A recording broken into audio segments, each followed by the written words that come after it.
To another vlog. तो last vlog में देखा हमने किए दर्शन तुंगनाथ टेम्पल के, एंड हम तुंगनाथ टेम्पल से जस्ट थोड़ा सा आगे अराउंड 1 and 1.5 किलोमीटर्स का ट्रैक करके जाने वाले हैं चंद्रशिला पीक की तरफ। तो बहुत ही ज़्यादा तेज़ हवा चल रही है और आप सामने देख सकते हैं कैसा पथरीला रास्ता है। और यहाँ पे 2-3 दिन पहले बर्फ़ पड़ी थी, तो जिसके कारण अभी रास्ता स्टिल बर्फ़ से ढका हुआ है। हेलो।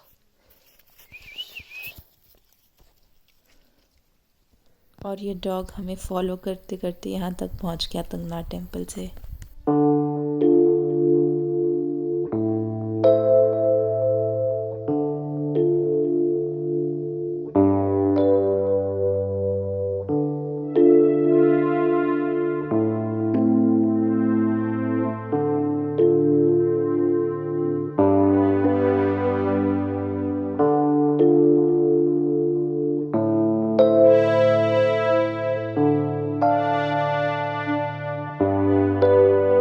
स्पेसिफिक रास्ता नहीं है जो चंद्रशिला पीक तक जाता है, तो सारा स्नो को पार करके हमें जाना पड़ रहा है चंद्रशिला पीक तक।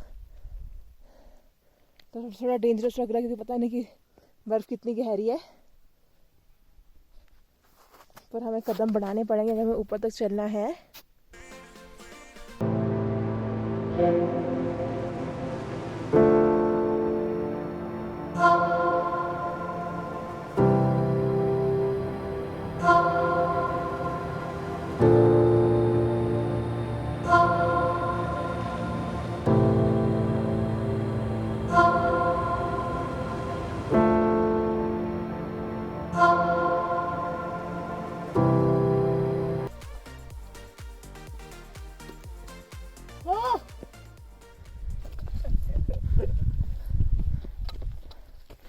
यहाँ बैठ के 1 घंटा तो बैठेंगे। अरे नहीं, हमारे को ना आपने कहाँ गिर गई ओ अबे हमारे को नीचे जाने में बहुत टाइम लगेगा, इसमें बहुत ज़्यादा है। मंदिर तो सुंदर है। हाँ हाँ, उसके अंदर बर्फ बहुत गिरी हुई है। अंदर? हाँ अंदर बर्फ है। वाह।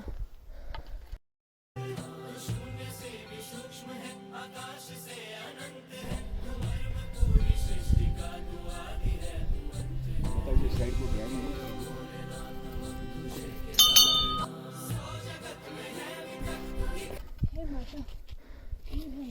तो अभी हम पहुंच चुके हैं चंद्रशिला पीक के पास।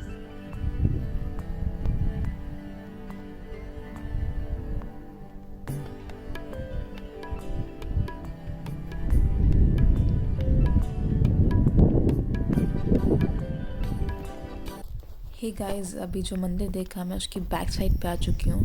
तो ये देखो कि यहाँ पे पत्थरों के कैसे टीले से बना रखे हैं। तो चंद्रशिला का लिटरल मीनिंग है मून रॉक, एंड ये अराउंड 4000 मीटर्स की हाइट पे स्थित है।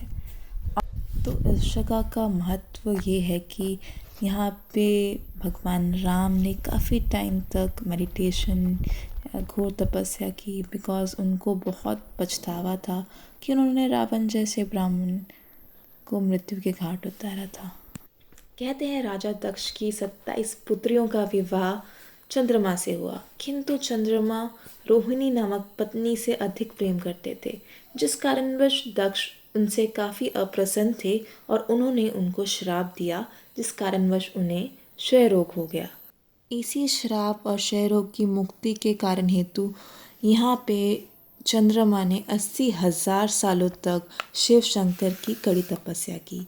इसी कारण से इस जगह को चंद्रशिला नाम से भी जाना जाता है।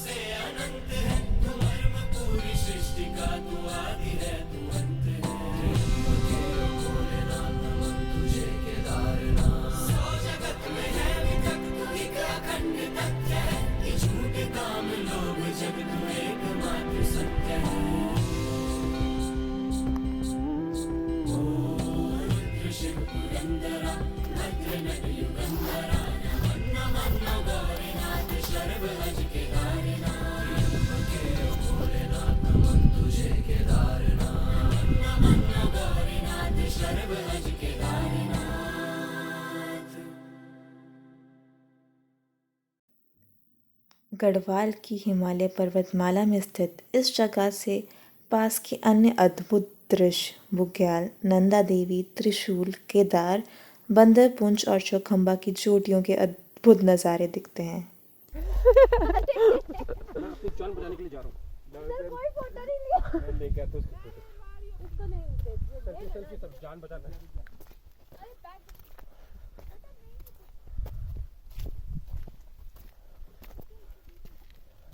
तो जैसा कि आप देख सकते हो अभी आए हुए अराउंड 15 to 20 मिनट्स हुए थे और मौसम देखो बिल्कुल ही चेंज हो गया है।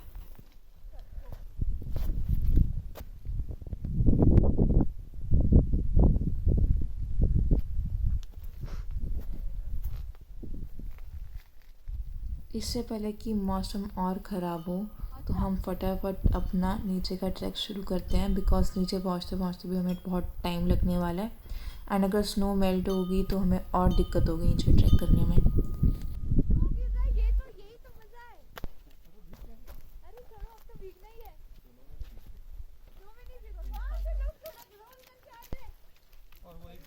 अभी नीचे उतरना बहुत डिफिकल्ट लग रहा है सबको।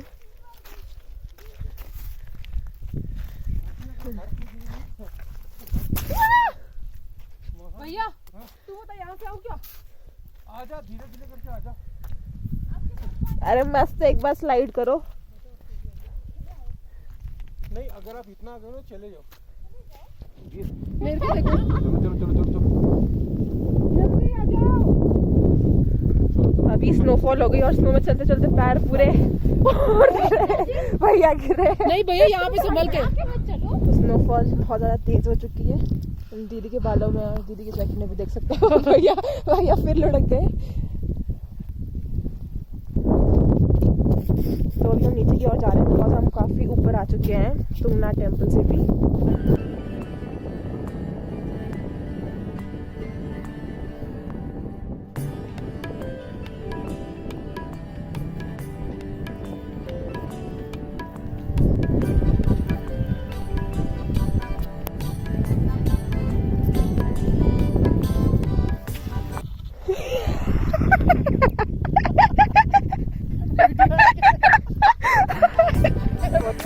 बन जाएगा मेरा। और ये गोविंद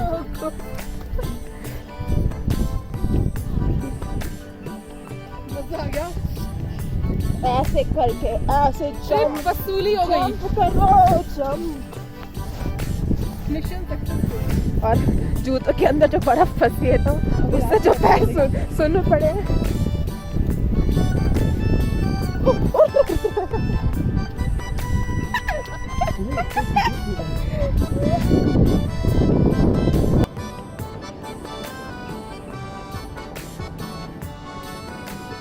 तो आज फिर बर्फबारी अचानक से हो गई।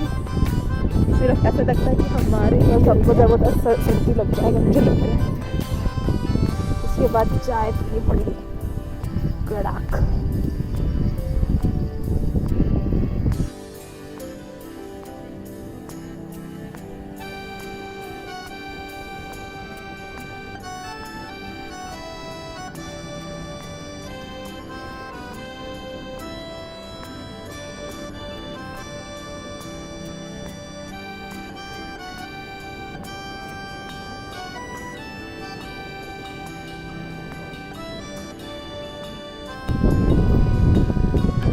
जय। तो ऑलमोस्ट हम तुंगनाथ टेम्पल पहुंचने वाले हैं। तो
पूरे बादल घिर आए हैं। आज फिर लगता है माउंटेन्स पे स्नोफॉल होगा, जैसे ऊपर हुआ।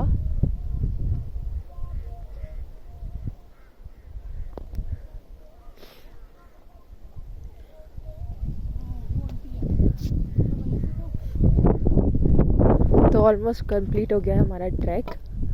तो हमने जब ट्रैक की स्टार्टिंग की थी तो हमने डायरेक्टली इस रास्ते से ऊपर चले गए थे पहाड़ों से, बट एक्चुअली मेन रास्ता जो है वो वहाँ से शुरू होता है जहाँ से मैं अभी आ रही हूँ। तो वहाँ पर थोड़ा बहुत मार्केट है जहाँ से आप खाने पीने की चीज़ें ले सकते हैं। आई थिंक होटल्स वगैरह भी वहाँ अवेलेबल हैं। Thank you all for watching this wonderful vlog. If you liked it, please do hit like, share and subscribe. Till then, take care. Bye bye.